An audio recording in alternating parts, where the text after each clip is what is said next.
রহমত, মাগফিরাত ও নাজাতের বার্তা নিয়ে সমাগত পবিত্র মাহে রমজান।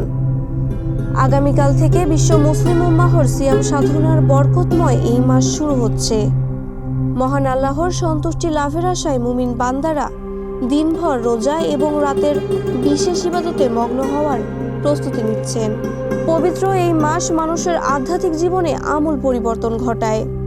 আত্মশুদ্ধি আর ইবাদতের মাধ্যমে অন্তরাত্মাকে আলোকিত করার এক অনন্য সুযোগ এই রমজান। তবে এই ধর্মীয় ভাবগাম্ভীর্যের মাঝেও সাধারণ মানুষের উদ্বেগের কারণ হয়ে দাঁড়িয়েছে নিত্য প্রয়োজনীয় পণ্যের দ্রব্যমূল্য। অভিযোগ রয়েছে, রমজানকে কেন্দ্র করে এক শ্রেণীর অসাধু ব্যবসায়ী কৃত্রিম সংকটের মাধ্যমে অতি মুনাফার খেলায় মেতে ওঠে। বিশ্বের অনেক দেশে এই মাসে পণ্যের দাম কমানোর নজির থাকলেও স্থানীয় বাজারে দাম সাধারণ ক্রেতাদের ক্রয় ক্ষমতার বাইরে চলে যায়। রমজানের পবিত্রতা রক্ষা ও জনভোগান্তি লাঘবে বাজার ব্যবস্থায় সরকারের কঠোর নজরদারি এবং নিয়ন্ত্রণ জোরদার করা জরুরি।